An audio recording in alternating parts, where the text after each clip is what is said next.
দীর্ঘ সময় হাঁটার পরে একটা গুহার মুখে এসে চন্দ্রাবতী থামে। ওই জলপরি নিশ্চয়ই এই গুহাটার কথাই বলেছিল। তার মানে এই গুহার ভেতরেই ওই বাক্সটা আছে। আর দেরি না করে আমাকে এক্ষুনি গুহার ভেতর ঢুকে পড়তে হবে। যেমন বলা তেমন কাজ। চন্দ্রাবতী আস্তে আস্তে গুহার ভেতর ঢুকে পড়ে, আর ঢুকতেই দেখতে পায় গুহার ভেতরে ছড়িয়ে আছে অসংখ্য সোনা, হীরা, মুক্তাসহ দামি আরও অনেক কিছু। আশপাশে তো কাউকে দেখতে পাচ্ছি না, অথচ গুহায় এত দামি জিনিস ছড়িয়ে আছে। এখান থেকে অল্প কিছু ধন সম্পত্তি নিয়ে গেলেও আমার সব দুঃখ দূর হয়ে যাবে। কিন্তু না, এটা হয়তো আমার উপরে কোনো পরীক্ষা নেওয়া হচ্ছে। চন্দ্রাবতী একটা দামি জিনিসেও হাত দেয় না। সে আস্তে আস্তে গুহার আরও গভীরে চলে যায়।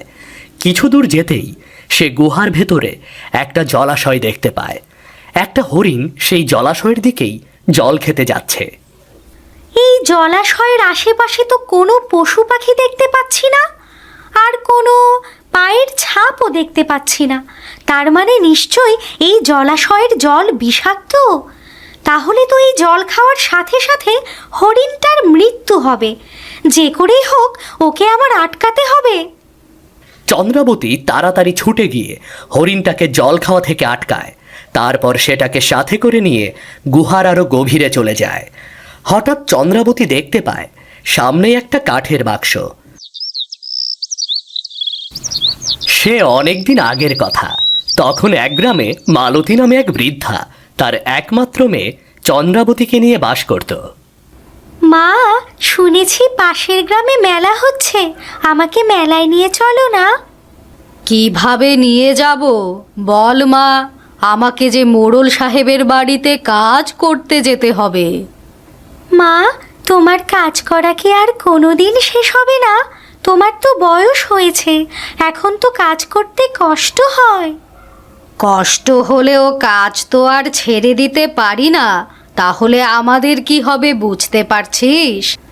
বাবা যে কেন আমাদেরকে একা ফেলে চলে গেলেন, বাবা চলে যাওয়ার পর থেকেই আমাদের কষ্ট বেড়ে গেছে। কি আর করবি বল মা, এটাই আমাদের ভাগ্য, এটা আমাদের মেনে নিতে হবে। মা, আমাকেও তোমার সাথে কাজে নিয়ে চলো না, আমিও তোমার সাথে কাজ করব। তোমার কষ্ট তাহলে কিছুটা কম হবে।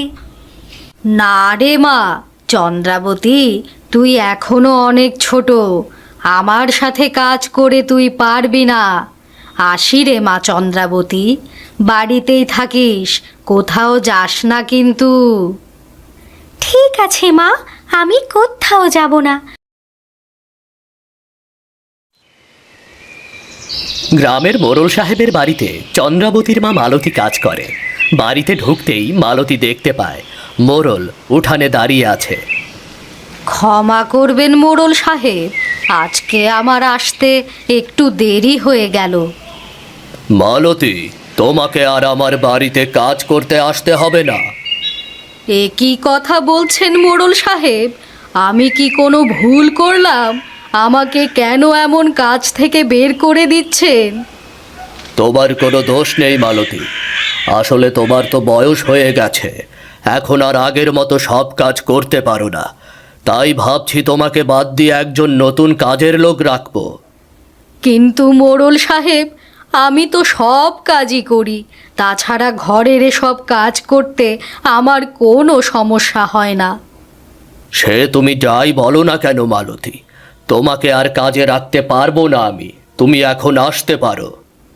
মোড়লের কথা শুনে মনের দুঃখে মালতী বাড়ি থেকে বের হয়ে যায়। এদিকে এত তাড়াতাড়ি বাড়িতে ফিরে আসতে দেখে চন্দ্রাবতী বেশ অবাক হয়। এ কি মা, তুমি তো এইমাত্র মোড়ল সাহেবের বাড়িতে গেলে, এর ভেতরেই ফিরে এলে যে? সব কিছু ঠিক আছে তো?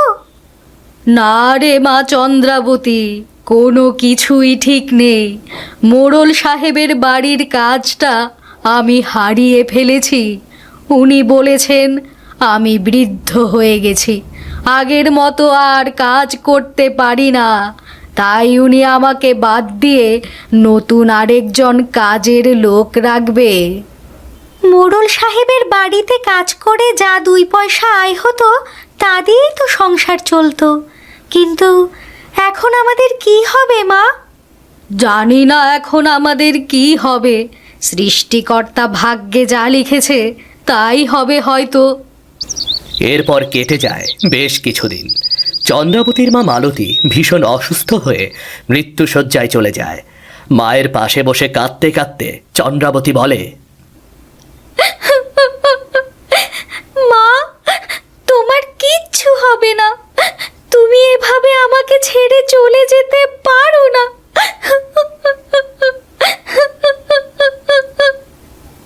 শান্ত হও মা চন্দ্রাবতী, এবারে আমার হাতে আর সময় নেই, আমাকে যেতে হবে।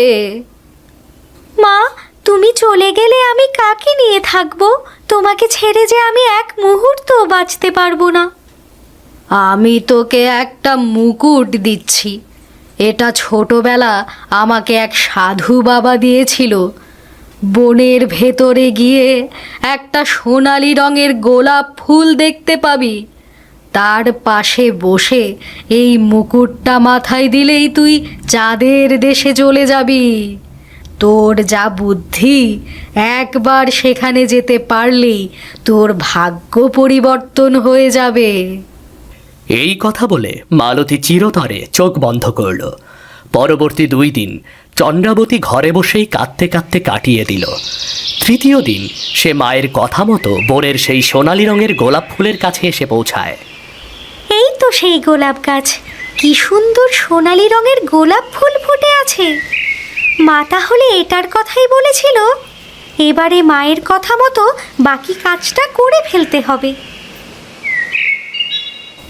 মায়ের কথা মতো চন্দ্রাবতী গোলাপ গাছের পাশে বসে মাথায় মুকুটটা দেয়, আর সাথে সাথে সে চাঁদের দেশে চলে যায়।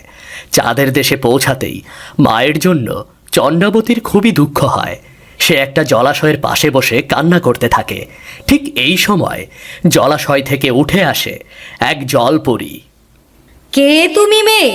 তোমাকে দেখে তো এই চাঁদের দেশের বলে মনে হচ্ছে না। আমি আমি অনেক দূরের এক দেশ থেকে এসেছি। আমার অনেক দুঃখ। আমার মা আমাকে ছেড়ে চিরতরে চলে গেছে। আহারে, তাহলে তো তোমার সত্যিই অনেক দুঃখ। কিন্তু আমাদের এই চাঁদের দেশে তুমি কিভাবে এলে? এখানে তো খুব সহজে কেউ আসতে পারে না। আমার মা মৃত্যুর আগে আমাকে একটা মুকুট দেয়। মা বলে দিয়েছিল এই মুকুটটা মাথায় দিয়ে আমি চাঁদের দেশে যেতে পারবো। আর একবার চাঁদের দেশে যেতে পারলে আমার ভাগ্য পরিবর্তন হয়ে যাবে। কিন্তু চন্দ্রাবতী, আমি তো এভাবে তোমাকে সাহায্য করতে পারবো না।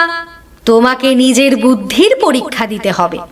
যদি পরীক্ষা দিয়ে আমার মন জয় করতে পারো, তাহলেই আমি তোমাকে সাহায্য করব। বলো জলপরি, কি করতে হবে আমাকে? আমি আমার বুদ্ধির পরীক্ষা দিতে প্রস্তুত আছি। এখান থেকে সোজা পূর্ব দিকে হেঁটে চলে যাও। সেখানে একটা গুহা দেখতে পাবে। ওই গুহার ভেতরে একটা বাক্স আছে, আর ওই বাক্সে আছে একটা মুক্তার মালা। তুমি যদি অক্ষত অবস্থায় ওই মুক্তার মালাটা আমাকে এনে দিতে পারো, তাহলেই বুঝতে পারবো তোমার বুদ্ধি আছে। আমি রাজি জলপরি। আমি এক্ষুনি তোমার কথা মতো পূর্ব দিকের ওই গুহায় যাব। সাবধান, তুমি ওই গুহায় নানা বিপদে পড়তে পারো। শুধু বুদ্ধি করেই তোমাকে ওই বিপদ থেকে নিজেকে বাঁচাতে হবে। জলপরীর থেকে বিদায় নিয়ে চন্দ্রাবতী পূর্ব দিকে রওনা দেয়। দীর্ঘ সময় হাঁটার পরে একটা গুহার মুখে এসে চন্দ্রাবতী থামে। ওই জলপরি নিশ্চয় এই গুহাটার কথাই বলেছিল। তার মানে এই গুহার ভেতরেই ওই বাক্সটা আছে। আর দেরি না করে আমাকে এক্ষুনি গুহার ভেতর ঢুকে পড়তে হবে। যেমন বলা তেমন কাজ। চন্দ্রাবতী আস্তে আস্তে গুহার ভেতর ঢুকে পড়ে, আর ঢুকতেই দেখতে পায় গুহার ভেতরে ছড়িয়ে আছে অসংখ্য সোনা, হীরা, মুক্তাসহ দামি আরও অনেক কিছু। আশপাশে তো কাউকে দেখতে পাচ্ছি না, অথচ গুহায় এত দামি জিনিস ছড়িয়ে আছে। এখান থেকে অল্প কিছু ধন সম্পত্তি নিয়ে গেলেও আমার সব দুঃখ দূর হয়ে যাবে। কিন্তু না, এটা হয়তো আমার উপরে কোনো পরীক্ষা নেওয়া হচ্ছে। চন্দ্রাবতী একটা দামি জিনিসেও হাত দেয় না। সে আস্তে আস্তে গুহার আরো গভীরে চলে যায়। কিছু দূর যেতেই সে গুহার ভেতরে একটা জলাশয় দেখতে পায়। একটা হরিণ সেই জলাশয়ের দিকেই জল খেতে যাচ্ছে। এই জলাশয়ের আশেপাশে তো কোনো পশু পাখি দেখতে পাচ্ছি না, আর কোনো পায়ের ছাপও দেখতে পাচ্ছি না। তার মানে নিশ্চয়ই এই জলাশয়ের জল বিষাক্ত। তাহলে তো এই জল খাওয়ার সাথে সাথে হরিণটার মৃত্যু হবে। যে করেই হোক ওকে আমার আটকাতে হবে। চন্দ্রাবতী তাড়াতাড়ি ছুটে গিয়ে হরিণটাকে জল খাওয়া থেকে আটকায়। তারপর সেটাকে সাথে করে নিয়ে গুহার আরো গভীরে চলে যায়। হঠাৎ চন্দ্রাবতী দেখতে পায় সামনেই একটা কাঠের বাক্স। নিশ্চয়ই এই বাক্সের ভেতর ওই জলপরীর বলা মুক্তোর মালাটা আছে। এক্ষুনি আমাকে ওই মুক্তোর মালাটা বাক্স থেকে বের করে আনতে হবে। চন্দ্রাবতী আস্তে আস্তে বাক্সটার দিকে এগিয়ে যেতে থাকে। ঠিক সেই সময় দেখতে পায় একটা প্রকাণ্ড বড় সাপ বাক্সটার দিকে এগিয়ে আসছে। সর্বনাশ! এ তো দেখছি প্রকাণ্ড বড় একটা সাপ। এই সাপের মুখ থেকে কিভাবে আমি ওই বাক্সটাকে নেব? একবার যদি সাপ আমাকে দেখে ফেলে তাহলে তো আর রক্ষে নেই। এই বাক্সটা আমার, আমি এটা কাউকে দেব না। কেউ যদি আমার থেকে এটা ছিনিয়ে নিতে আসে তাহলে আমি তাকে শেষ করে ফেলবো। কিন্তু যে করেই হোক আমাকে যে বাক্সটা নিয়ে যেতেই হবে। একটা শর্তে আমি তোমাকে বাক্সটা দিতে পারি। যদি তুমি আমার ক্ষুধা মেটাও তবেই এটা তুমি পাবে। চন্দ্রাবতী কি করবে কিছুই বুঝতে পারে না। হঠাৎ সে দেখতে পায় পাশে একটা বেশ বড় খাঁচা পড়ে আছে। এই দেখে চন্দ্রাবতীর মাথায় দারুণ একটা বুদ্ধি আসে। ঠিক আছে, তোমার ক্ষুধা নিবারণের জন্য এই হরিণটা আমি তোমাকে দেব, তবে একটা শর্ত আছে। হ্যাঁ, বলো কি শর্ত? আমি তোমার সব শর্ত মানতে রাজি আছি। হরিণটাকে তুমি এখন খেতে পারবে না। আমি ওটাকে খাঁচায় আটকে রেখে যাব। আমি চলে গেলে তারপর তুমি ওটাকে খাবে। ঠিক আছে, তাই হবে। তুমি তাহলে হরিণটাকে খাঁচায় রেখে যাও। চন্দ্রাবতী তাড়াতাড়ি হরিণটাকে খাঁচায় রেখে বাইরে থেকে তালা বন্ধ করে দেয়। তারপর চাবিটা সাপের হাতে দিয়ে বলে, এই যে তোমার খাঁচার তালার চাবি। আমি চলে গেলে তোমার যখন খুশি তখন হরিণটাকে খেও। এখন আমাকে বাক্সটা দিয়ে দাও। ঠিক আছে, তুমি এখন এই বাক্স নিয়ে যেতে পারো। আমি তোমাকে আর আটকাবো না।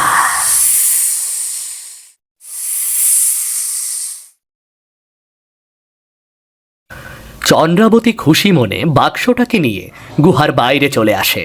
আর এসেই দেখতে পায় সেখানে জলপরী দাঁড়িয়ে আছে। দেখো জলপরি, আমি তোমার কথা মতো অক্ষত অবস্থায় মুক্তমালার বাক্সটাকে নিয়ে বের হয়ে এসেছি। ধন্য তোমার বুদ্ধি চন্দ্রাবতী।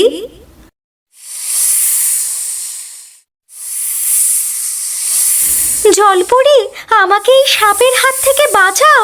আমি ওকে ফাঁকি দিয়ে বের হয়ে এসেছি। নিশ্চয়ই ও আমাকে মারতে এসেছে। আমাকে ভয় পেও না মেয়ে, আমি কোনো সাপ না, আমি চাঁদের বুড়ি।